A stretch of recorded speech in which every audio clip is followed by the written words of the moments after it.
The tragic story of Echo in the lush, ancient forests of Greece, where the gods still roamed freely. There lived a nymph named Echo. She was one of the Oreads, the mountain nymphs who danced across rocky slopes and bathed in hidden streams. Echo was known for two things: her exceptional beauty and her golden voice. She could sing sweeter than a nightingale and speak with a wit that charmed gods and mortals alike. More than anything, Echo loved to talk, and once she began speaking, it was nearly impossible to make her stop. Echo and Hera's wrath. Echo was favored by Artemis, the goddess of the hunt, for she was swift-footed and often ran with the goddess's hunting party. But Echo's loquacious nature would soon lead to her downfall. One day, the mighty Hera, queen of the gods, descended from Olympus, suspicious and furious. She had long known of her husband Zeus's wandering eye, and she suspected him of having an affair with the woodland nymphs. Determined to catch Zeus in the act, she began searching through the forests, questioning every nymph she found. Echo was no stranger to Zeus's flirtations, though. She had always kept her distance from the king of gods. When she saw Hera approaching, she immediately understood that Zeus had likely escaped just in time. Wanting to protect her fellow nymphs, Echo decided to distract Hera. With a smile as radiant as the morning sun, Echo approached the Queen of the Heavens and began speaking. She wove stories, flattered Hera's beauty, and praised her wisdom. She spoke of grand events upon Olympus, the devotion of mortals, and the glories of the gods. On and on she talked, preventing Hera from searching deeper into the forest. For a time, Hera, amused and somewhat flattered, listened.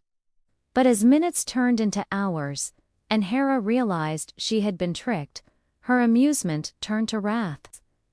The cunning of this talkative nymph had allowed Zeus's lovers to flee.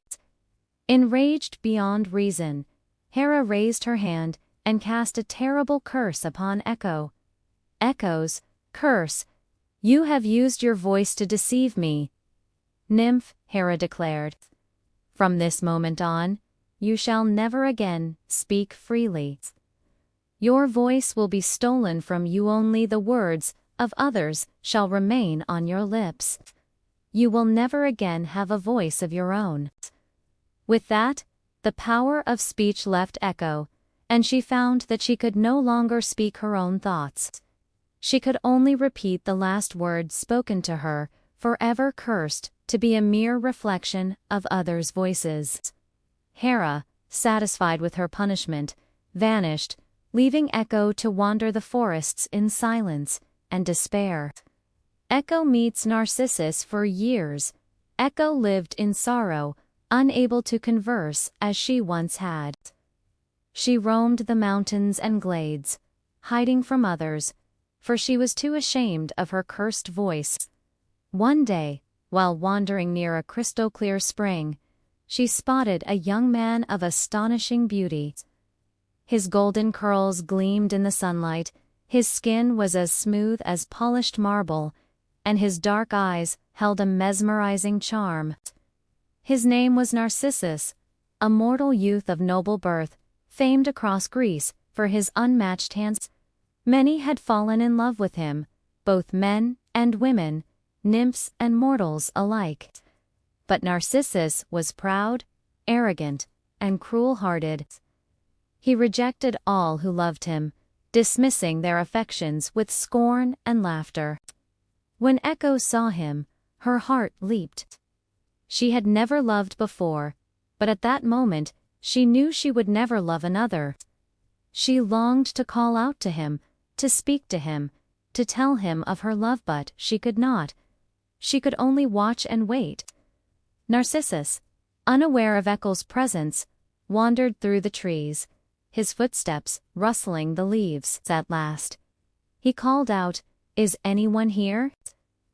From behind a tree, Echo eagerly repeated, "Here, Surprised, Narcissus turned his head, looking for the source of the voice. "Come to me," he called. With all her heart, Echo repeated joyfully, "Come to me."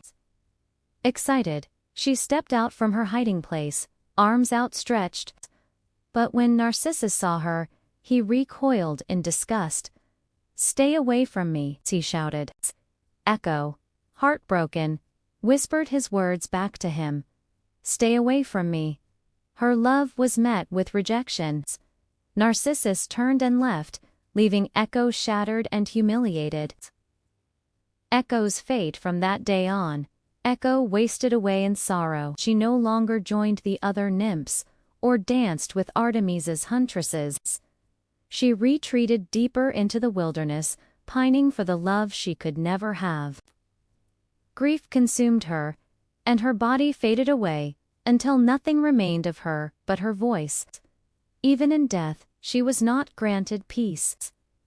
Her voice lingered, trapped in the world, forever repeating the last words spoken.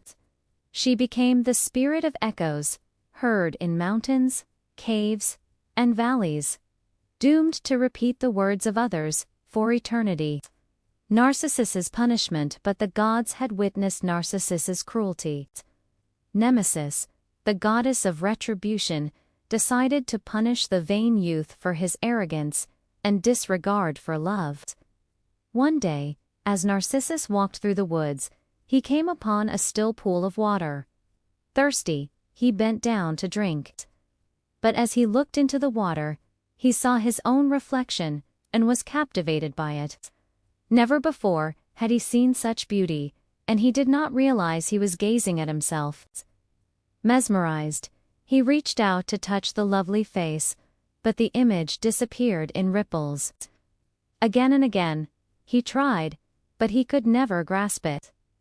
Narcissus fell madly in love with his own reflection, unable to tear himself away.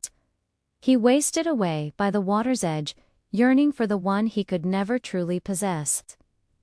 At last, the gods took pity on him more, perhaps punished him further.